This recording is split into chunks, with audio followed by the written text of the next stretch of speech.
नमस्कार मित्रांनो, स्वागत आहे तुमचं बुक्स सोल किताब की आत्मा या मंचावर, जिथे आम्ही तुम्हाला अजरामर पुस्तकांच्या कथा आणि त्यांचा गाभा सादर करतो।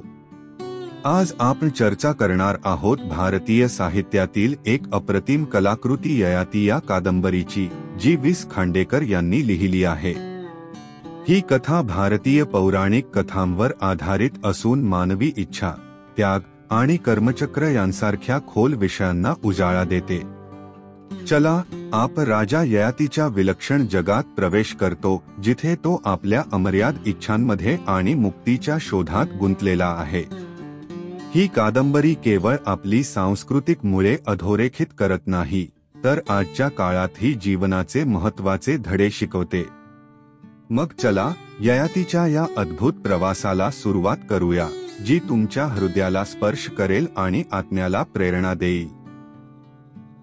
ययाती प्रस्तावना हा वीस खांडेकर यांच्या ययाती या महान साहित्यकृतीचा असा आरंभिक अध्याय आहे, जो वाचकांना मानवी इच्छांची गती, त्यांच्या परिणामांचे भान आणि जीवनातील तात्कालिक आणि चिरंतन सत्य यावर विचार करायला लावतो।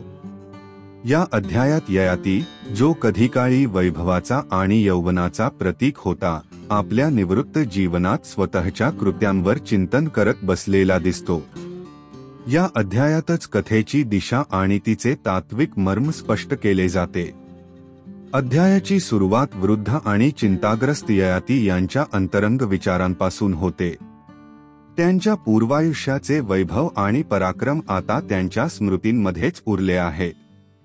आपल्या जीवनाकडे परत पाहताना ययाती यांना जाणवते की त्यांच्या आयुष्यातील बहुतांश निर्णय हे तात्कालिक सुखासाठी आणि इच्छांच्या पूर्ततेसाठी होते, परंतु या सुखांनी त्यांना फक्त रिक्तता आणि पश्चात्ताप दिला। ययाती यौवनाच्या मोहात अडकलेला मनुष्य म्हणून स्वतःचे वर्णन करतो। यौवन हे केवळ जीवनाचा टप्पा नव्हते, तर एक शक्ती होती, सामर्थ्यवान, तेजस्वी आणि जणू चिरकाल टिकणारी। या यौवनाने त्यांना विजय मिळवायला, लोकांवर प्रभाव टाकायला आणि जीवनातील भौतिक सुखांचा उपभोग घ्यायला परवानगी दिली। परंतु आता वृद्धत्वाच्या काळात त्यांना यौवनाचे खरे स्वरूप समजते। ते एक अशाश्वत स्थिती आहे, जी स्वप्नासारखी संपून जाते। ही जाणीव त्यांना अंतर्मुख करते, कारण त्यांनी याच यौवनासाठी आपल्या कुटुंबाचे, नात्यांचे आणि स्वतःच्या आत्मिक समाधानाचे बलिदान दिले होते। चिंतन करताना ययाती त्यांच्या जीवनातील महत्त्वाच्या घटनांचा विचार करतात। देवयानीसोबतच्या त्यांच्या विवाहाचा उल्लेख येतो, शुक्राचार्यांची गर्विष्ठ आणि अभिमानी कन्या, जी ययाती यांच्या जीवनाचा एक महत्त्वाचा भाग होती। परंतु देवयानी आणि शार्मिष्ठा यांच्यामधील स्पर्धेमुळे अनेक संघर्ष उद्भवले। शार्मिष्ठा, जी राजकन्या असूनही दासी बनली, ती ययाती यांची दुसरी पत्नी बनली आणि याच तिघांमधील नातेसंबंधांमुळे ईर्ष्या, विश्वासघात आणि मानवी नात्यांच्या गुंतागुंतीला वाचा फुटली। या सर्व गोष्टी कर्तव्य आणि इच्छा, परंपरा आणि स्वातंत्र्य यांच्या संघर्षाचे प्रतीक आहेत। अध्याय ययाती यांच्या त्या निर्णयाकडेही निर्देश करतो, जिथे त्यांनी आपल्या पुत्र पुरुकडून यौवन स्वीकारले। हा निर्णय स्वार्थाचा पराकाष्ठा असूनही कर्माच्या चक्राचा भाग आहे। यौवनाला चिकटून राहण्याचा ययाती यांचा संघर्षही माणसाच्या अशाश्वत गोष्टींना धरून ठेवण्याची प्रवृत्ती दर्शवतो। या अध्यायात ययाती त्यांच्या निर्णयांच्या लांबवर पोहोचणाऱ्या परिणामांचा विचार करतात, ज्यामुळे केवळ त्यांचे नाही तर त्यांच्या कुटुंबाचे आणि राज्याचेही नुकसान झाले। खांडेकरांचे भाषाशैली कवितेसारखी भावपूर्ण आणि उत्कट आहे। त्यांनी इच्छांची तुलना मृगजळाशी केली आहे, जी जवळ गेल्यावर नाहीशी होते, आणि यौवनाची तुलना जळणाऱ्या ज्योतीशी केली आहे, जी शेवटी राखेत रूपांतरित होते। या सुंदर आणि विचारप्रवर्तक प्रतीकांद्वारे लेखक ययाती यांची शोकांतिका समोर मांडतात, अशा माणसाची गोष्ट, जो जीवनाच्या नैसर्गिक क्रमाला झुगारून चिरंतन सुखासाठी धडपडतो, परंतु शेवटी सत्याला सामोरे जातो। ययातीचे हे आरंभिक प्रकरण केवळ कथेची सुरुवात नाही, तर एक तात्विक आरसा आहे जो संपूर्ण कथेचा पाया बनतो. हे वाचकांना ययाती यांच्या अंतरंगात डोकावण्याची संधी देते आणि त्यांच्या स्वतःच्या इच्छांचा, निर्णयांचा आणि जीवनाच्या क्षणभंगुरतेचा पुनर्विचार करण्यास प्रवृत्त करते. मिथक आणि मानवी सत्यांचा हा सुरेख संगम पुढील कथेसाठी एक अद्भुत प्रास्ताविक ठरतो. देवयानीची कथा वि. स. खांडेकर यांच्या ययाती या महाकाव्यातील एक महत्त्वाचा अध्याय आहे, जो देवयानीच्या जीवनावर, तिच्या पार्श्वभूमीवर, भावना आणि निर्णयांवर प्रकाश टाकतो. महाभारताच्या मिथकावर आधारित ही कथा गर्व, सूड, प्रेम आणि मानवी नात्यांमधील गुंतागुंत यांचे सुंदर चित्रण करते. देवयानीची ही कथा संपूर्ण कादंबरीसाठी पाया घालणारी आहे. देवयानीचा परिचय शुक्राचार्यांची कन्या म्हणून होतो, जे असुरांचे गुरु आहेत. एका प्रभावी आणि शक्तिशाली व्यक्तीची कन्या असल्यामुळे देवयानीमध्ये त्यांचा प्रभाव, बुद्धिमत्ता आणि गर्व स्वाभाविक आहे. पण या अभिमानी आणि आत्मसन्मानाने भरलेल्या व्यक्तिमत्वाच्या आत एक अशी स्त्री आहे, जिला ख्या प्रेमाची आणि स्वीकृतीची आस आहे. शुक्राचार्यांच्या संरक्षणाखाली वाढल्यामुळे तिच्या स्वभावात ताठरपणा आणि कोमलता यांचे अद्भुत मिश्रण दिसते. या अध्यायात अशी घटना घडते जी देवयानीच्या आयुष्याला नवे वळण देते. ही घटना शार्मिष्ठा, जी दानव राजकुमारी असूनही देवयानीची दासी बनलेली आहे, तिच्या द्वेषातून निर्माण होते. शार्मिष्ठा आणि देवयानी यांच्यातील कटुतेमुळे वादाला तोंड फुटते आणि शार्मिष्ठा क्रोधाने देवयानीला विहिरीत ढकलते. ही घटना केवळ अपमान नव्हे, तर व्यक्तीच्या अहंकाराचा आणि सामाजिक पदांचा संघर्ष दर्शवते. या अपमानाने आहत झालेली आणि मदतीसाठी विवश असलेली देवयानी राजा ययाती यांच्या रूपाने तिच्या आयुष्यातील तारणहार पाहते. ययाती, जो परोपकारी आणि धैर्यवान आहे, तो देवयानीला विहिरीतून बाहेर काढतो. ययाती यांची ही कृती देवयानीच्या जीवनाचा महत्त्वाचा क्षण ठरते. ती त्यांच्याकडे कृतज्ञतेने आणि प्रेमाने पाहते, पण हे प्रेम स्वार्थविरहित नसते. तिच्या प्रेमात स्वामित्वाची भावना दिसते, जी तिच्या दुखावलेल्या अहंकारातून आणि असुरक्षिततेतून निर्माण झाली आहे. देवयानीचे ययातीशी लग्न हे फक्त प्रेमाच्या आधारावर झालेले नाही. त्यामध्ये तिच्या पिता शुक्राचार्यांनी घातलेली अट देखील आहे की ययाती कधीही देवयानीचा अपमान किंवा अनादर करणार नाही. ही अट विवाहाला एका कराराचा स्वरूप देते, जिथे भावना कर्तव्यांशी जोडल्या गेल्या आहेत. ययाती ही अट स्वीकारतो, पण हे त्यांच्या नात्यांतील तणावाचे संकेत देणारे ठरते. देवयानीचा स्वभाव हा विरोधाभासांनी भरलेला आहे. एका बाजूला ती ययातीवर नितांत प्रेम करते आणि त्यांच्याकडून पूर्ण निष्ठा आणि समर्पणाची अपेक्षा करते. दुसऱ्या बाजूला तिचा गर्व आणि स्वामित्वाची भावना तिला कोणत्याही अपमानाला विसरण्याची किंवा क्षमा करण्याची परवानगी देत नाही. शार्मिष्ठा, जी तिची शत्रू आहे, जेव्हा ययातीच्या जीवनात दुसऱ्या स्त्रीच्या रूपाने प्रवेश करते, तेव्हा देवयानीची असुरक्षितता आणि क्रोध अधिक वाढतो. या अध्यायातून खांडेकरांनी मानवी भावना, अहंकार, प्रेम आणि मत्सर यावर अत्यंत सुंदरपणे विचार मांडला आहे. देवयानी ही फक्त एक पात्र नाही, तर ती अशा व्यक्तीचे प्रतीक आहे, जी स्वतःच्या इच्छांमुळे आणि समाजाच्या बंधनांमुळे संघर्ष करत असते. तिची कथा संपूर्ण कथेचे रूपरेषा तयार करते आणि दाखवते की गर्व आणि अधिकाराची भावना कशी नाती ताणून धरू शकते. हा अध्याय केवळ कथा पुढे नेणारा भाग नाही, तर मानवी जीवनाच्या विविध कंगोयांना समजून घेण्याची संधी देतो. देवयानीची ही कथा ययातीमधील इतर नातेसंबंध आणि संघर्ष समजून घेण्यासाठी एक मजबूत पाया आहे. तिची व्यक्तिमत्वाची गुंतागुंत आणि तिचे निर्णय संपूर्ण कथेला अधिक अर्थपूर्ण बनवतात. शर्मिष्ठेचा प्रवेश हा वि. स. खांडेकर यांच्या ययाती या कादंबरीतील एक महत्त्वाचा अध्याय आहे, जो शर्मिष्ठेच्या व्यक्तिरेखेचा परिचय करतो. या अध्यायात ययातीसोबतचा तिचा संबंध आणि देवयानीसोबतचा तिचा संघर्ष या गोष्टी उलगडल्या जातात. प्रेम, ईर्ष्या आणि मानवी इच्छांच्या गुंतागुंतीचे उत्कृष्ट चित्रण करत हा भाग संपूर्ण कथेचा पाया रचतो. शर्मिष्ठा ही दानव राजकुमारी आपल्या सौंदर्य, स्वाभिमान आणि बंडखोर स्वभावामुळे लक्ष वेधून घेते. तिच्या राजघराण्यातील उच्च स्थानामुळे तिच्या स्वभावात सामर्थ्य आणि ताठरपणा आहे. मात्र तिच्या आयुष्याला मोठे वळण मिळते जेव्हा तिच्या वडिलांचा शुक्राचार्यांसोबत झालेल्या वादामुळे तिला देवयानीची दासी बनण्याची वेळ येते. दासी झाल्यानंतरही शर्मिष्ठा आपली स्वाभिमान आणि गरिमा टिकवून ठेवते. ती स्वतंत्र विचारसरणीची आणि सामाजिक बंधनांना जुमानणारी स्त्री म्हणून उभी राहते. देवयानी आणि शर्मिष्ठेच्या नात्यात कडवटपणा आहे. हा संघर्ष फक्त वैयक्तिक नाही, तर सामाजिक स्थानांच्या भिन्नतेचे आणि मानवी भावनांचे प्रतीक आहे. देवयानीचा अहंकार आणि श्रेष्ठत्वाची भावना शर्मिष्ठेच्या बंडखोर स्वभावाशी वारंवार संघर्ष करते.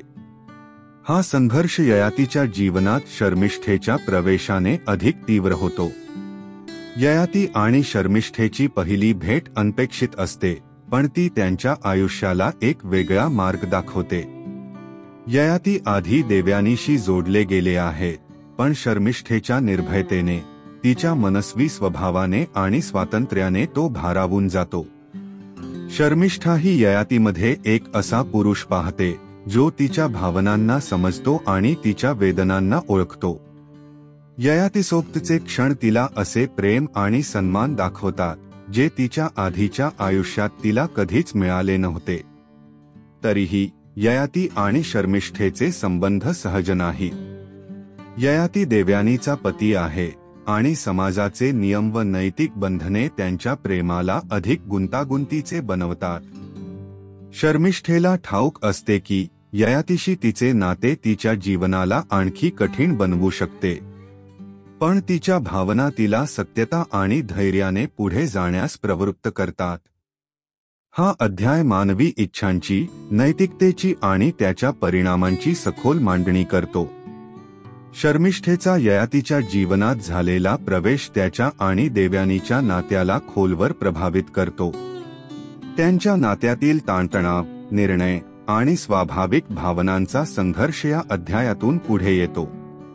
या अध्यायात ययाती ही अधिक गुंतागुंतीची व्यक्तिरेखा म्हणून समोर येतो. राजा आणि पती म्हणून त्याच्या कर्तव्यांमधील आणि माणूस म्हणून त्याच्या इच्छांमधील संघर्ष त्याच्या नैतिकतेची परीक्षा घेतो. शर्मिष्ठेचा बंडखोर स्वभाव आणि तिचे साहस तिला एक बलवान पण गुंतागुंतीचा व्यक्ती बनवतो. देवयानीची प्रतिक्रिया तिच्या स्वामित्वाची भावना आणि असुरक्षितता उघड करते, ज्यामुळे कथा अधिक गुंतागुंतीची बनते. शर्मिष्ठेचा प्रवेश हा केवळ कथा पुढे नेणारा भाग नाही, तर मानवी नातेसंबंध, ईर्ष्या आणि प्रेमाच्या वेगवेगळ्या क्षणांना समजून घेण्यासाठी एक मजबूत पाया आहे. शर्मिष्ठा ही फक्त सहाय्यक पात्र नाही, तर संपूर्ण कथेतील संघर्ष आणि परिवर्तनाचे प्रतीक आहे. तिची व्यक्तिरेखा आणि तिचे निर्णय संपूर्ण कादंबरीला अधिक अर्थपूर्ण आणि विचारप्रवर्तक बनवतात. प्रेम त्रिकोण हा वि.स. खांडेकर यांच्या ययाती या कादंबरीतील एक महत्त्वाचा अध्याय आहे, जो ययाती, देवयानी आणि शर्मिष्ठा यांच्या गुंतागुंतीच्या नातेसंबंधांची कथा मांडतो. प्रेम, वासना, ईर्ष्या आणि मानवी भावनांची सखोल मांडणी करणारा हा भाग कर्तव्य आणि व्यक्तिगत इच्छांमधील शाश्वत संघर्षाला उजाळा देतो. या कथानकाच्या केंद्रस्थानी राजा ययाती आहे, जो एक असा व्यक्ती आहे जो आपल्या राजेपणाच्या आणि पतीच्या कर्तव्यांमध्ये आणि स्वतःच्या इच्छा आकांक्षांमध्ये अडकलेला आहे. ययातीचे विवाह देवयानीशी झाले आहे, जी शुक्राचार्यांची कन्या आहे. देवयानीचा स्वभाव अभिमानी असला तरी तिने आपल्यामध्ये एक प्रकारचा सन्मान टिकवून ठेवला आहे. पण तिच्या आणि ययातीच्या नात्यामध्ये खरे प्रेम कधीच उगम पावले नाही. देवयानी आपल्या पतीकडून संपूर्ण निष्ठा आणि समर्पणाची अपेक्षा करते, परंतु तिच्या भावनांमध्ये खोलपणा आणि सामंजस्याचा अभाव आहे. ती ययातीला फक्त आपल्या अधिकाराच्या दृष्टीने पाहते, ज्यामुळे त्यांच्या नातेसंबंधात तणाव निर्माण होतो. कथेच्या या टप्प्यावर शर्मिष्ठेचा प्रवेश होतो, जो संपूर्ण कथा एका वेगळ्या वळणावर नेतो. शर्मिष्ठा देवयानीची दासी असूनही तिचा स्वाभिमान, बंडखोर स्वभाव आणि स्वातंत्र्य प्रेमामुळे ययातीचे लक्ष वेधून घेते. देवयानीच्या विपरीत शर्मिष्ठेचे प्रेम पवित्र, स्वाभाविक आणि बिनशर्त आहे. ती कोणत्याही सामाजिक किंवा नैतिक बंधनांची चिंता न करता आपल्या भावनांना मुक्तपणे व्यक्त करते. ययाती शर्मिष्ठेच्या साहसाने आणि तिच्या मनस्वी स्वभावाने भारावून जातो. शर्मिष्ठाला ययातीमध्ये एक असा साथी दिसतो जो तिच्या वेदनांना समजतो आणि तिच्या जीवनाला एक वेगळे मूल्य देतो. हा प्रेम त्रिकोण केवळ 3 व्यक्तींमधील भावनिक गुंतागुंतीचे वर्णन करत नाही, तर मानवी नात्यांचे, सामाजिक बंधनांचे आणि नैतिकतेचे गहन चित्रण करतो. देवयानी आणि शर्मिष्ठेच्या संघर्षामध्ये केवळ व्यक्तिगत वैर नाही, तर सामाजिक स्तरातील भिन्नता आणि अधिकारांचे आव्हान सुद्धा आहे. देवयानीला तिच्या श्रेष्ठत्वाला धक्का बसल्याची भावना सतावत राहते, तर शर्मिष्ठा आपल्या परिस्थितीचा अपमान सहन करता आपल्या स्वाभिमानासाठी झगडते. ययाती या सगळ्यांमध्ये सापडतो. देवयानीच्या प्रती त्याचे कर्तव्य आणि शर्मिष्ठेच्या प्रती त्याचे प्रेम यामुळे तो मानसिक द्वंद्वात अडकतो. ययातीचा हा संघर्ष फक्त वैयक्तिक नाही, तर मानवी जीवनाच्या गहन प्रश्नांना स्पर्श करतो. प्रेमाचा खरा अर्थ काय आहे? प्रेम ईर्ष्या, स्वामित्व किंवा त्यागाशिवाय टिकू शकते का? हा अध्याय मानवी भावनांच्या अंधाया बाजूंचा शोध घेतो. देवयानीची ईर्ष्या तिला अधिक कठोर आणि असंवेदनशील बनवते, तर शर्मिष्ठेचे धाडस कधी कधी बेफिकिरीच्या कडेला उभे असते. ययाती या संघर्षात एक त्रासदीपूर्ण नायक म्हणून उभा राहतो, जो स्वतःच्या निर्णयांनी केवळ स्वतःचेच नव्हे, तर इतरांचे जीवनही प्रभावित करतो. प्रेम त्रिकोण हा कादंबरीसाठी केवळ एक भावनिक मंच नाही, तर मानवी नात्यांच्या गुंतागुंतीचे आणि सामाजिक बंधनांच्या मर्यादांचे प्रतीक आहे. खांडेकरांनी या अध्यायाद्वारे प्रेम, ईर्ष्या आणि इच्छांच्या वेगवेगळ्या छटांचे अप्रतिम चित्रण केले आहे. ययाती, देवयानी आणि शर्मिष्ठेच्या नात्यांमधून उलगडणारी ही कथा वाचकांना विचार करण्यास प्रवृत्त करते आणि त्यांच्या भावनिक दुनियेला अधिक गहन बनवते. पुरूचा त्याग हा वि.स. खांडेकर यांच्या ययाती या कादंबरीतील सर्वात गहन आणि भावनिक अध्याय आहे. हा अध्याय कर्तव्य, त्याग, पिढ्यांमधील जबाबदाऱ्या आणि मानवी इच्छांच्या चक्रावर प्रकाश टाकतो.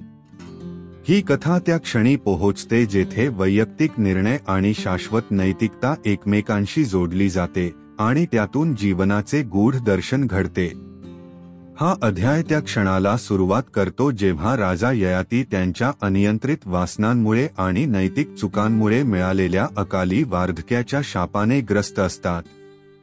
अनंत संपत्ती, सत्ता आणि प्रेम प्राप्त केल्यानंतरही ययाती त्यांच्या असमाधानी इच्छांपासून मुक्त होऊ शकत नाही. हा शाप त्यांना तरुणाईच्या क्षणभंगुरतेचा आणि वार्धक्याच्या अपरिहार्यतेचा सामना करण्यास भाग पाडतो, ज्यामुळे ते निराशेच्या गर्तेत अडकतात. या संघर्षाच्या वेळी कथा पुरूकडे वळते, जो ययातीचा सर्वात लहान आणि सद्गुणी पुत्र आहे. आपल्या पित्याच्या पूर्णतः विरुद्ध पुरू निःस्वार्थता, विनम्रता आणि कर्तव्याचे मूर्तिमंत प्रतीक आहे. जेव्हा ययाती आपल्या मुलांकडे त्यांच्या वृद्धत्वासाठी एका मुलाची तरुणाई मागतात, तेव्हा त्यांची विनंती त्यांच्या मुलांच्या ख्या स्वभावाला उघड करते. त्यांचे मोठे पुत्र आपली स्वप्ने आणि महत्वाकांक्षा यांचे कारण देऊन नकार देतात, पण पुरू अतुलनीय धैर्याने आणि भक्तीने पुढे येतो. पुरूचा हा निर्णय आंधळ्या भक्तीतून नव्हे, तर त्याच्या धर्माच्या सखोल आकलनातून येतो. त्याला हा त्याग तोटा वाटत नाही, तर आपल्या पित्याच्या आणि वंशाच्या कर्तव्याचे पूर्णत्व वाटते. हा त्याग पुरूला एका नैतिक उंचीवर नेतो आणि तो ययातीच्या असमाधानी लालसेच्या विरोधात एक आदर्श ठरतो.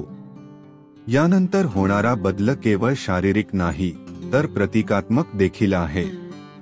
जेव्हा पुरू ययातीचे वृद्धत्व स्वीकारतो, तेव्हा ययाती पुन्हा आपले तरुणपण प्राप्त करतात. पण या बदलामुळे त्यांना त्यांच्या इच्छांचा पुन्हा आनंद घेण्याची संधी मिळते. मात्र हा अनुभव ययातीसाठी निर्णायक ठरतो. प्रारंभी आनंदी असतानाही त्यांना लवकरच कळते की मानवी इच्छांचा मर्यादाहीन स्वभाव कोणत्याही शारीरिक तरुणतेने संतुष्ट होऊ शकत नाही. जितके ते भोग भोगतात तितके ते स्वतःला रिकामे वाटतात. हे सत्य त्यांच्या आध्यात्मिक जागृतीची सुरुवात करते. पुरुचा त्याग हा ययातीच्या चारित्र्याचा आरसा बनतो. आपल्या पुत्राच्या निःस्वार्थतेमुळे ययातीला आपल्या नैतिक पतनाचा सामना करावा लागतो. पुरुच्या या कृतीमुळे ययातीला तरुणाईच्या क्षणभंगुरतेची आणि भौतिक सुखांत समाधान शोधण्याच्या व्यर्थतेची जाणीव होते. हा अध्याय सूक्ष्मपणे सांगतो की खरे समाधान फक्त शिस्त, प्रेम आणि त्यागातूनच मिळते. पिढ्यांमधील जबाबदाऱ्या या अध्यायाचा गाभा आहे. पुरुची तरुणाई, जी भविष्याचे प्रतीक आहे, ती स्वेच्छेने आपल्या पित्याच्या भूतकाळाला वाचवण्यासाठी अर्पण केली जाते. ही कथा जीवनाच्या चक्रीय स्वरूपाला अधोरेखित करते, जिथे प्रत्येक पिढी मागील पिढीच्या कृतींचे ओझे वाहते. ही कथा त्यागाच्या नैतिकतेवर आणि पालक व संतती यांच्या जबाबदाऱ्यांवर महत्त्वपूर्ण प्रश्न उपस्थित करते. शेवटी पुरुचा त्याग केवळ पौराणिक कथा नाही, तर कर्तव्य, प्रायश्चित्त आणि मानवी सुखाच्या शोधावर शाश्वत धडे देते. हा अध्याय भावनिक खोली आणि तत्वज्ञानाच्या अंतर्दृष्टीचे उत्कृष्ट मिश्रण आहे, जो वाचकांना निःस्वार्थतेचा अर्थ आणि इच्छांची किंमत समजून घेण्यासाठी प्रेरित करतो. हा ययातीमधील सर्वात हृदयस्पर्शी क्षण आहे, जो याला मराठी साहित्यातील अमर कादंब्यांपैकी एक बनवतो. दार्शनिक चिंतन, फिलॉसॉफिकल रिफ्लेक्शन्स हा वि.स. खांडेकर यांच्या ययाती या कालजी कादंबरीतील एक अत्यंत महत्त्वाचा आणि विचारप्रवर्तक अध्याय आहे. या भागात राजा ययाती आपल्या इच्छांच्या पूर्ततेसाठी घेतलेल्या निर्णयांचे परिणाम आणि त्या इच्छांच्या ओझ्याचा सामना करतो. हे प्रकरण मानवी जीवनातील इच्छांची स्वाभाविकता, त्यांच्या परिणामांचे चक्र आणि शाश्वत समाधानाच्या शोधावर चिंतन करते. पुत्र पुरुच्या त्यागामुळे ययातीला पुन्हा एकदा तारुण्याचा अनुभव घेण्याची संधी मिळते. सुरुवातीला या नव्या तारुण्याचा आनंद घेताना तो विलासात मग्न होतो, परंतु लवकरच त्याला एक कटू सत्य समजते: इच्छा कधीच संपत नाही. एक इच्छा पूर्ण झाली की दुसरी लगेच जन्म घेते आणि हा चक्र अखंडपणे चालू राहतो. हे सत्य ययातीला जाणवते की भौतिक सुखांचा पाठलाग म्हणजे समाधानाच्या दिशेने जाण्याऐवजी अधिक रिक्ततेकडे नेणारा प्रवास आहे. या चिंतनादरम्यान ययातीला समजते की त्याच्या निर्णयांचे परिणाम केवळ त्याच्या वैयक्तिक आयुष्यावर नाहीत, तर त्याच्या कुटुंबावर आणि राज्यावरही पडले आहेत. पुरुने आपल्या वडिलांसाठी तरुणपणा त्याग केला होता, ज्यामुळे ययातीच्या स्वार्थी वर्तनाची तुलना पुरुच्या निःस्वार्थ बलिदानाशी होते. हा विरोधाभास ययातीच्या मनाला अस्वस्थ करतो आणि त्याला आत्मपरीक्षण करण्यास भाग पाडतो. तो जाणतो की इच्छांमध्ये स्वतः दोष नाही, पण त्या अनियंत्रित राहिल्यास ते विनाशाला कारणीभूत ठरतात. या प्रकरणात ययाती तारुण्य आणि सौंदर्याच्या क्षणिकतेवर विचार करतो. त्याला जाणवते की शरीराच्या सुखांचे स्वरूप तात्पुरते आहे. आत्म्याचे खरे समाधान संयम, आत्मशिस्त आणि आत्मज्ञान यात आहे. ही जाणीव त्याला आपल्या जीवनाकडे नव्याने पाहण्यास प्रवृत्त करते आणि तो आत्मसंयम व आध्यात्मिकतेच्या दिशेने प्रवास करतो. दार्शनिक चिंतन अध्याय कर्म आणि जीवनाच्या चक्रीय स्वरूपावरही प्रकाश टाकतो. ययातीला समजते की त्याच्या अनियंत्रित इच्छांचा पाठलाग हा केवळ त्याचा वैयक्तिक दोष नाही, तर तो ब्रह्मांडाच्या एका मोठ्या चक्राचा भाग आहे. प्रत्येक कृतीचे परिणाम असतात आणि प्रत्येक इच्छा एक निशाण ठेवते, ज्यामुळे जन्ममृत्यूचे चक्र सुरूच राहते. या समजामुळे ययातीची कहाणी ही वैयक्तिक परतावा न राहता संपूर्ण मानवजातीच्या संघर्षाचे प्रतीक बनते. दार्शनिक चिंतन फक्त ययातीची कथा नाही, तर ती प्रत्येक वाचकासाठी एक आरसा आहे. आपणही ययातीप्रमाणे क्षणभंगुर सुखांच्या मागे धावत आहोत का? हा अध्याय आपल्याला विचार करायला भाग पाडतो. खरे सुख भोगामध्ये नाही, तर त्यापलीकडे जाण्यात आहे. आत्मज्ञान, स्वीकार आणि त्याग यांच्यामुळेच खऱ्या अर्थाने मुक्ती मिळू शकते. या प्रकरणातून खांडेकर वाचकाला मानवी इच्छांची व्याप्ती आणि आध्यात्मिक उन्नतीचा अर्थ समजावतात, ज्यामुळे ही कादंबरी एक अजरामर साहित्यकृती बनते. देवयानीची असमाधानता.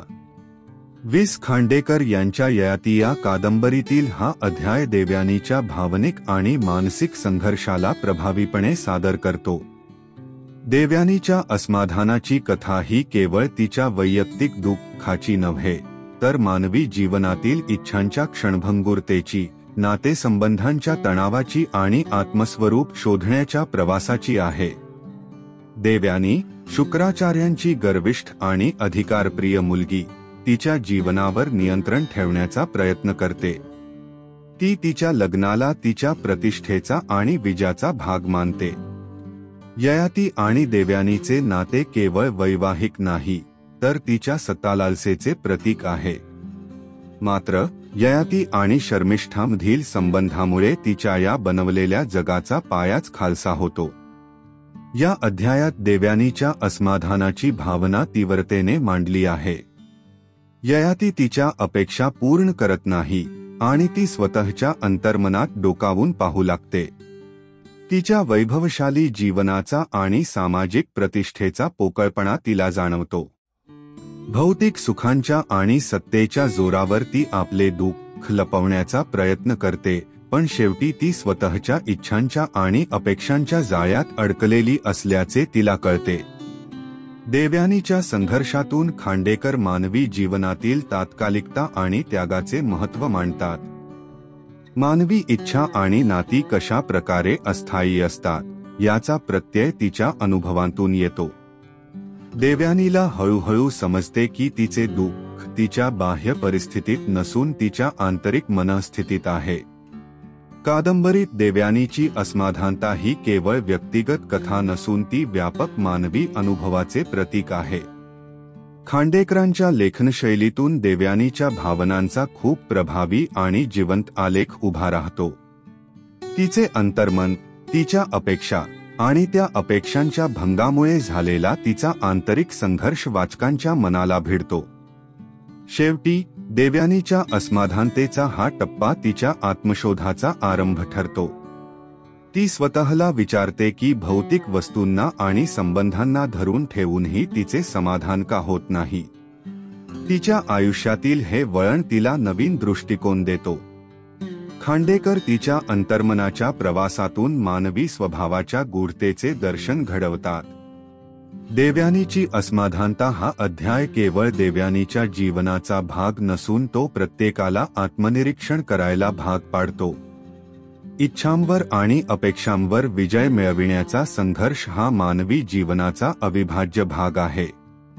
खांडेकर यांचा हा अध्याय वाचकाला आत्मशांती आणि तात्कालिकतेच्या स्वीकाराचा मार्ग दाखवतो.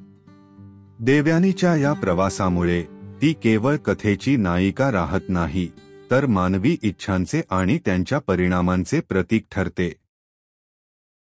शर्मिष्ठेची ताकद, धैर्य आणि सहनशीलतेचे अद्वितीय प्रतीक. वि.स. खांडेकर यांच्या ययाती या कादंबरीत शर्मिष्ठेचा चरित्र एका अशा स्त्रीचे दर्शन घडवतो, जी विलक्षण सहनशीलता आणि धैर्याचे प्रतीक आहे. हा प्रकरण तिच्या भावनिक आणि मानसिक सामर्थ्याची सखोल ओळख करून देते आणि तिच्या जीवनाच्या संघर्षमय प्रवासाला उजाळा देते. शर्मिष्ठा ही असुरराज वृषपर्वाची कन्या असूनही तिचे जीवन अनेक आव्हानांनी भरलेले आहे.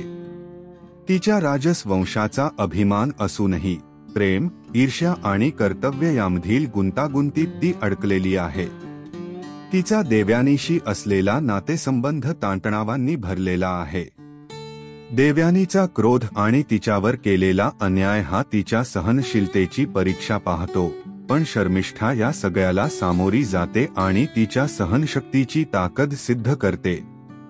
शर्मिष्ठेची खरा सामर्थ्य तिच्या भावनिक स्थैर्यात आहे. देवयानीच्या द्वेषातून निर्माण झालेल्या अपमानास्पद परिस्थितीतही शर्मिष्ठा क्रोधाने उत्तर देत नाही. उलट ती अपमान सहन करते आणि आपली स्थिती शांतपणे स्वीकारते. तिच्या या सहनशीलतेमुळे तिचा चरित्र अधिक प्रभावी आणि स्फूर्तिदायक ठरतो. देवयानी जिथे तिच्या अहंकार आणि ईर्षेमुळे सूड घेण्याचा मार्ग निवडते, तिथे शर्मिष्ठा शांत राहून सहन करण्याचा मार्ग निवडते. तिच्या या शांत सामर्थ्यामुळे तिचे व्यक्तिमत्व अधिकच मजबूत बनते. सहनशीलता आणि धैर्याची ही शक्ती केवळ बाहेरून दिसत नाही, ती आतून येते. ही शक्तीच खऱ्या अर्थाने तिच्या जीवनाचा पाया आहे. शर्मिष्ठा आणि ययाती यांचे नाते कादंबरीतील महत्त्वाचा भाग आहे. या नात्यातही शर्मिष्ठा तिच्या भावनांवर ताबा ठेवते आणि जीवनातील क्षणभंगुरतेची जाणीव ठेवते.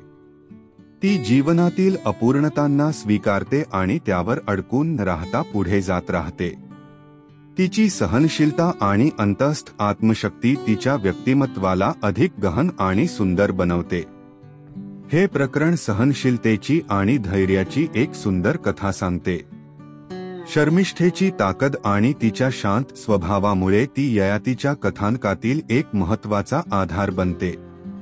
तिच्या जीवनातील संघर्ष तिच्या आत्मबळाला अधोरेखित करतो आणि जीवनाच्या अपरिहार्य वास्तवाला सामोरे जाण्याची प्रेरणा देतो. ययातीमध्ये शर्मिष्ठेचा सामर्थ्य हा मौन सहनशीलतेचा प्रतीक आहे. तिचे धैर्य, तिची स्वीकृती आणि जीवनातील सगळ्यांना समजून घेण्याची वृत्ती यामुळे ती कादंबरीतील सर्वात प्रेरणादायी पात्रांपैकी एक बनते. तिची कथा जीवनातील अडथळ्यांना सामोरे जाण्यासाठी आणि धीराने पुढे जाण्यासाठी प्रेरणा देते. शर्मिष्ठेची सहनशीलता आणि तिची अदम्य ताकद प्रत्येक वाचकाला विचार करायला लावते. खरं सामर्थ्य हे नेहमीच आरडाओरडात नसतं, तर ते धीराने आणि संयमाने जीवनाला सामोरे जाण्यात असतं. शुक्राचार्यांचे उपदेश, ज्ञान आणि आत्मशोधाचा प्रवास. वि.स. खांडेकर यांच्या ययाती या कादंबरीत शुक्राचार्य आणि ययाती यांच्यातील संवाद हा कथानकातील अत्यंत महत्त्वाचा टप्पा आहे. हा भाग मानवी वासना, निर्णयांचे परिणाम आणि आत्मशोधाच्या शाश्वत प्रवासाचे सखोल अन्वेषण करतो. शुक्राचार्यांचे विचार केवळ ययातीलाच नव्हे तर वाचकांनाही जीवनाचा योग्य मार्ग दाखवतात. शुक्राचार्य, जे असुरांचे आदरणीय गुरु आणि महान विचारवंत आहेत, ज्ञान आणि संयम यांचे प्रतीक आहेत. कादंबरीत त्यांची भूमिका मार्गदर्शकाच्या स्वरूपात आहे, जी सांसारिक इच्छांच्या गोंगाटात शहाणपणाचा प्रकाश दाखवते. जेव्हा ययाती आपल्या चुकीच्या निर्णयांनी झालेल्या परिणामांमुळे त्रस्त होऊन शुक्राचार्यांकडे येतात, तेव्हा ते केवळ राजा म्हणून नाही तर एक दोषपूर्ण माणूस म्हणून, आपल्या आयुष्याला दिशा मिळावी म्हणून येतात. ययाती आणि शुक्राचार्य यांच्यातील संवाद गहन आणि अर्थपूर्ण आहे. शुक्राचार्य कठोरतेने पण प्रेमाने ययातीला त्यांच्या भोगवादी जीवनशैलीमुळे उद्भवलेल्या संकटांबद्दल स्पष्टपणे सांगतात. ते वासनाहीन संपणारी आग असल्याचे सांगतात, तिला तुष्ट करायला गेल्यास ती अधिक वाढते. शुक्राचार्यांचे हे विचार संयम आणि आत्मपरीक्षणाचे महत्त्व स्पष्ट करतात. ते शिकवतात की खरा आनंद बाह्य सुखोपभोगात नसतो, तर तो अंतर्गत समाधानात असतो. या अध्यायाचा सर्वात महत्त्वाचा भाग म्हणजे शुक्राचार्य वेळ आणि तारुण्याच्या क्षणभंगुरतेबद्दल सांगतात. ते स्पष्ट करतात की तारुण्य जरी अल्पकालीन असले तरी जीवनातील समाधानाचे खरे सार त्यात नाही. त्याऐवजी ज्ञान, शिस्त आणि उच्च उद्देश यांमध्येच खरी शांतता सापडते. ही शिकवण ययातीच्या अंतःकरणाला खोलवर भिडते आणि त्यांना आपले वय कायम ठेवण्याच्या निरर्थक धडपडीचे भान येते. त्यांना आपल्या या वागण्याने इतरांना कसे दुःख झाले आहे हेही उमगते. शुक्राचार्य धर्म, कर्तव्य आणि कर्म, कृती यांचे महत्त्वही विशद करतात. ते ययातीला आठवण करून देतात की प्रत्येक निर्णयाचे परिणाम होतात, ते केवळ व्यक्तीपुरते मर्यादित नसून समाज आणि पुढील पिढ्यांवरही प्रभाव टाकतात.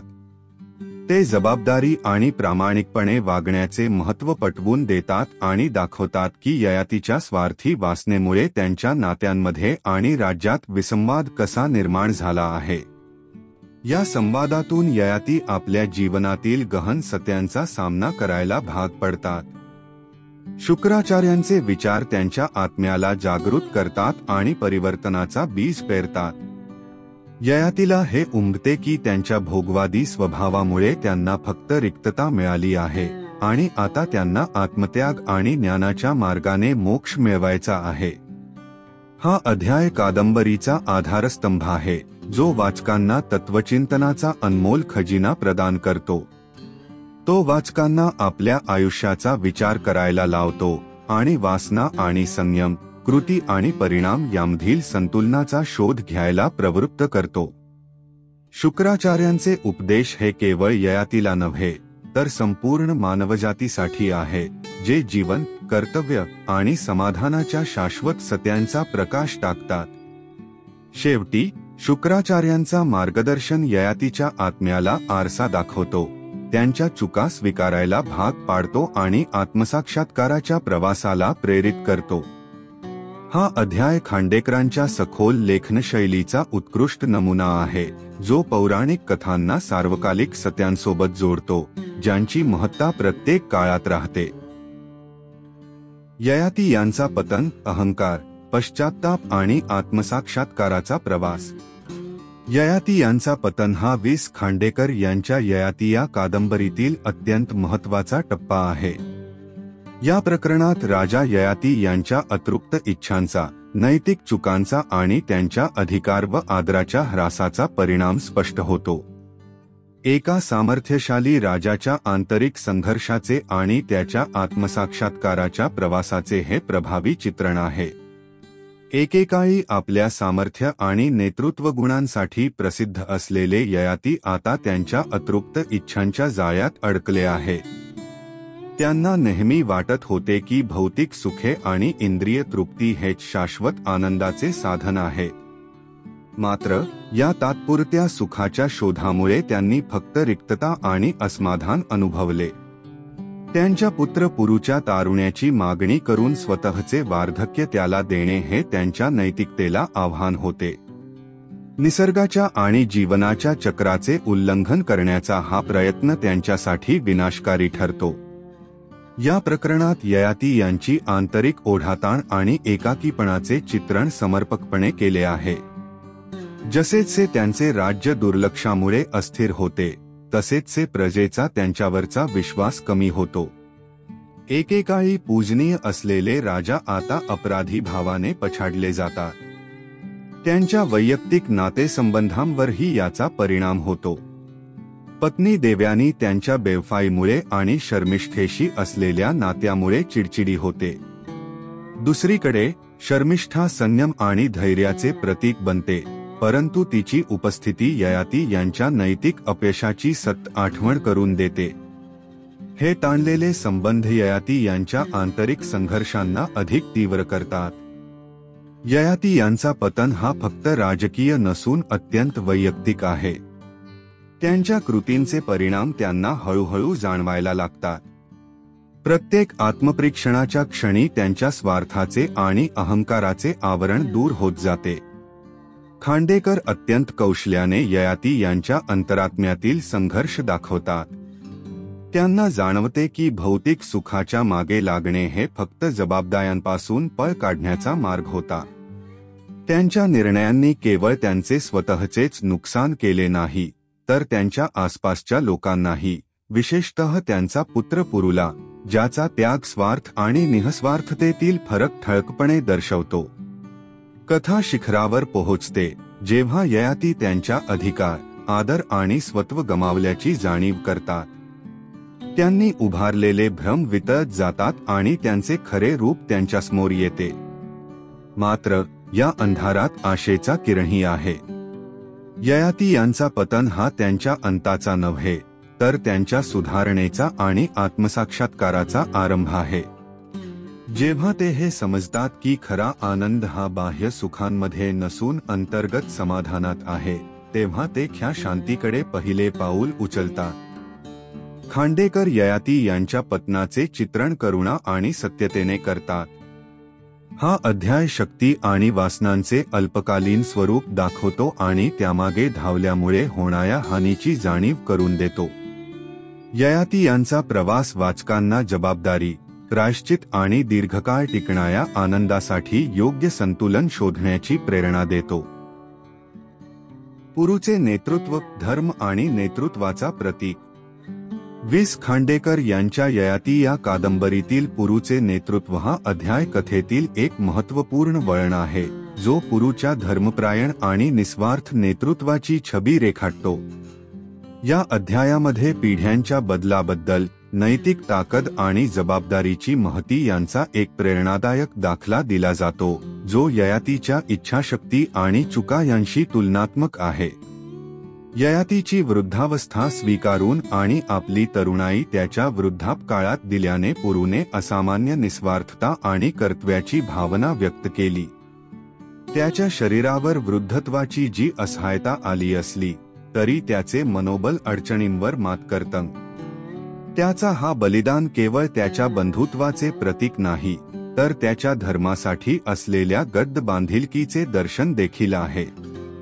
या अध्यायात पुरुच्या धैर्यपूर्ण आणि प्रगल्भ व्यक्तिमत्वाची तुलना ययातीच्या भोगवादी जीवनाशी केली गेली आहे, ज्यामुळे कथेतील दार्शनिक संदेश अधिक खोलवर जातो.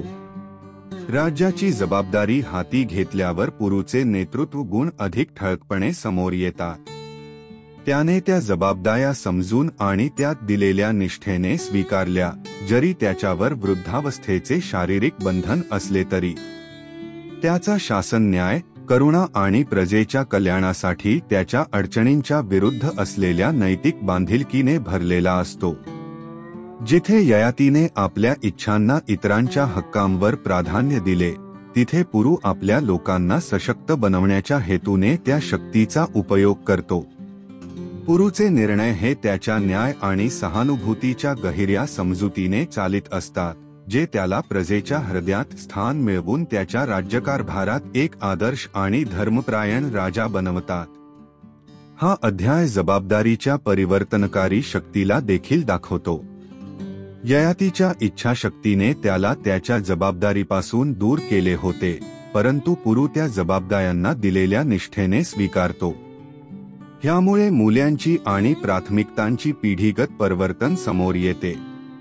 पुरुचे निर्णय न्याय, सहानुभूती आणि प्रजेच्या उन्नतीसाठी असलेल्या त्याच्या गहिऱ्या समजुतींवर आधारित असतात. हे त्याला लोकांच्या हृदयात आदर्श राजा म्हणून वावरायला मदत करते. पुरुचे नेतृत्व हा अध्याय मोचन आणि जीवनाच्या चक्राच्या तत्वावर आधारित आहे. पुरुचे न्यायप्रिय शासक म्हणून उद्य धर्माच्या पुनर्स्थापनेचे प्रतीक आहे. त्याच्या तरुणाईचा त्याग हा नेतृत्वातील बलिदान आणि धर्माची मूल्यांची गड्ड भावना व्यक्त करतो. ययातीच्या क्षणिक सुखांच्या शोधाच्या विरुद्ध पुरुची कर्तव्यनिष्ठता आणि प्रजेच्या कल्याणासाठी त्याचे समर्पण यामध्ये एक उच्च आदर्श व्यक्त होतो. वि.स. खांडेकर यांनी पुरुच्या व्यक्तिमत्वाला अत्यंत आदर आणि प्रशंसा दाखवली आहे.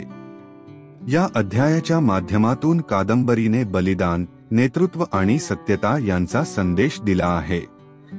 हे वाचन करणाऱ्यांना आठवण करून देतं की सच्ची महानता निस्वार्थतेत आहे आणि जे लोक इमानदारी आणि करुणेने नेतृत्व करतात, ते शाश्वत वारसा तयार करतात. पुरुचे नेतृत्व धर्माच्या आदर्शाचे प्रतीक बनते आणि हा अध्याय जीवनाच्या उच्चतम आदर्शांकडे प्रेरणा देतो. कर्म आणि मोक्ष, ययातीच्या आत्मप्रकाशाची यात्रा. कर्म आणि मोक्ष या अध्यायात कथा एका गहन दार्शनिक वळणावर वळते, ज्यात कर्माचे परिणाम आणि मोक्षाच्या शोधावर विचार केला जातो. हा अध्याय ययातीमध्ये एक अत्यंत महत्त्वाचा टप्पा आहे, कारण यात ययातीचा आंतरिक बदल आणि त्याच्या कर्मांचे परिणाम समजून घेण्याची यात्रा सुरू होते. कर्म किंवा कारण आणि परिणामाचा सिद्धांत कथा पुढे नेत असताना केंद्रीय ठरतो आणि ययाती या दृष्टिकोनातून आपल्या अतीत, आपल्या कृत्ये आणि जीवनाच्या पद्धतीला समजून घेतो. या अध्यायात ययाती खूप गंभीरपणे आत्मचिंतन करत असतो आणि तो जाणतो की त्याच्या पूर्वीच्या निर्णयांचे परिणाम आता त्याच्या समोर उभे आहे. त्याने आपले जवळपास सर्व जीवनधन, सत्ता आणि भोगाच्या मागे घालवले आणि आपल्या कार्यांच्या नैतिकतेला दुर्लक्ष केले. पण आता जेव्हा त्याचे जीवन एक कात्रीच्या टोकावर आहे, तेव्हा त्याच्या त्या इच्छांच्या परिणामांचे त्याला थेट सामना करावा लागत आहे. जेव्हा तो एक महान आणि अपराजित राजा होता, तो आता वेळ आणि पश्चात्तापाची जड भरलेली वस्तू असतो. त्याच्या पूर्वीच्या कृत्यांचा विचार त्याला एक मानसिक धक्का देतो आणि हे त्याच्या आध्यात्मिक जागरणाची सुरुवात ठरते. ययाती लक्षात घेतो की त्याच्या इच्छांनी त्याला एक अशी जीवनशैली दिली जी तात्पुरती सुख देणारी होती, परंतु त्याच्या गहिऱ्या सत्यापासून त्याला दूर ठेवली होती. सत्ता, भोग आणि युवा अवस्था या इच्छांची पूर्णता केवळ तात्पुरते सुख देणारी होती आणि यामुळे त्याने ज्ञान, करुणा आणि आत्मजागरूकतेला दुर्लक्ष केले. या प्रत्येक गोष्टीचे ज्ञान त्याच्या मनात एक मोठा संघर्ष निर्माण करतो. ययाती स्वतःला विचारात घेतो की त्याच्या अतीताच्या चुकीच्या निर्णयांनी तो किती दूर गेला आणि आता त्याला त्या चुका सुधारण्यासाठी काय करता येईल. मोक्षाच्या शोधात ययाती कर्माच्या तत्वांवर विचार सुरू करतो.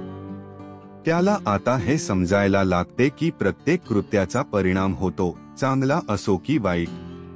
ययातीला समजते की त्याचे पूर्वीचे कृत्य म्हणजे त्याच्या अंध इच्छांच्या मागे लागणे, ज्यामुळे त्याने नैतिक आणि सामाजिक कर्तव्ये सोडून दिली.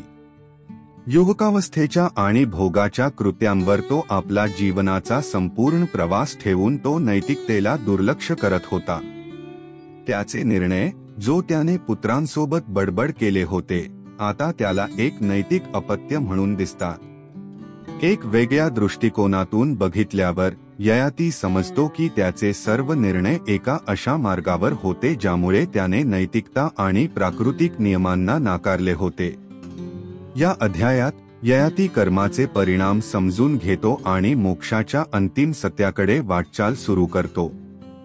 त्याला समजते की मोक्ष म्हणजे आपल्या चुकांची कबुली देणे, त्यांचा सामना करणे आणि भविष्यात योग्य मार्गावर चालणे.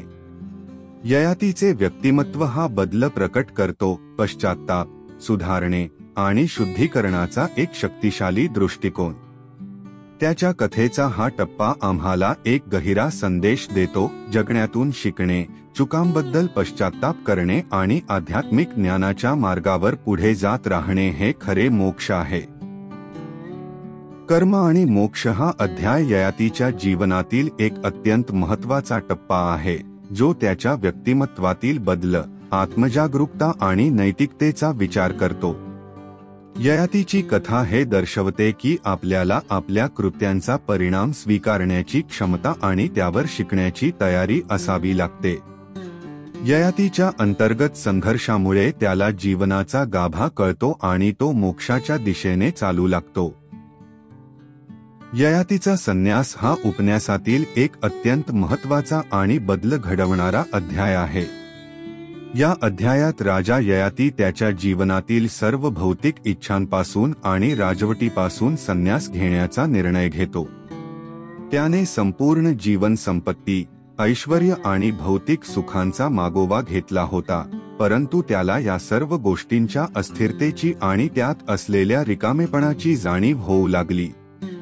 हा अध्याय त्याच्या आंतरिक जागरणाचा आणि आध्यात्मिक मार्गावर जाण्याचा प्रारंभ आहे. ययाती हा एक राजा होता, ज्याने त्याच्या ऐश्वर्याचा आणि राजसत्तेचा पुरेपूर उपभोग घेतला. त्याने युवावस्थेतील सर्व सुखांची चव चाखली होती, पण हे सुख फक्त क्षणिक होते आणि त्याच्या अस्तित्वावर टिकाऊ परिणाम करत नव्हते.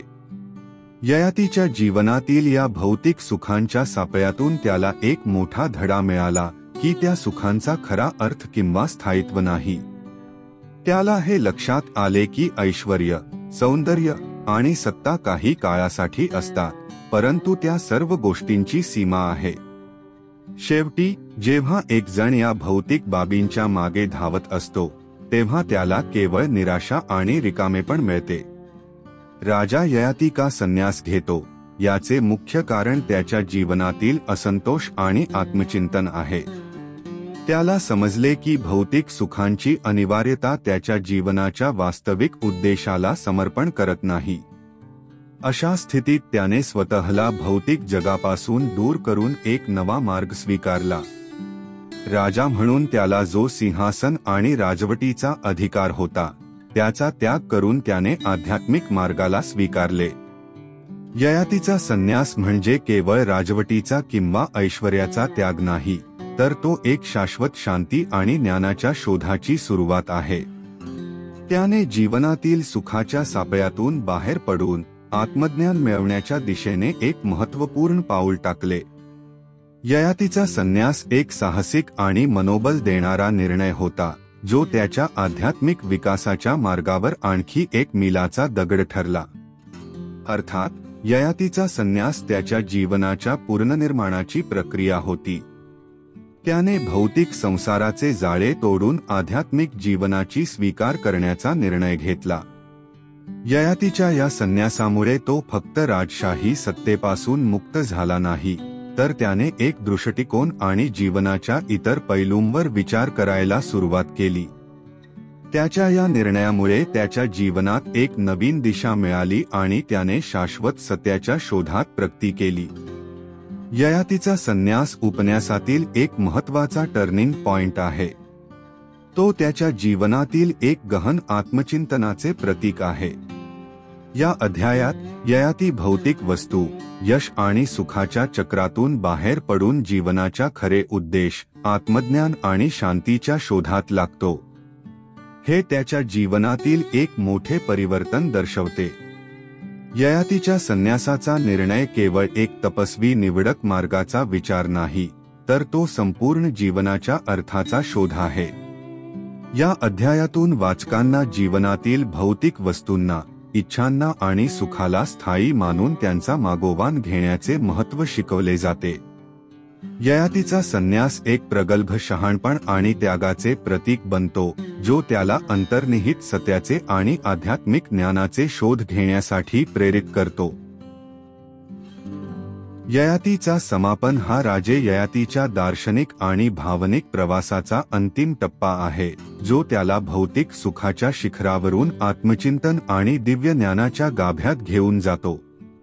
उपन्यासाचा अंतिम अध्याय समर्पित आहे ययातीच्या जीवनाच्या चक्रीय स्वरूपाच्या सखोल समजुतीकडे, जिथे त्याने जागतिक सुख, इच्छांची अपरिहार्यता आणि शाश्वत शांतीच्या शोधात एका गहन आंतरिक परिवर्तनाचा अनुभव घेतला आहे.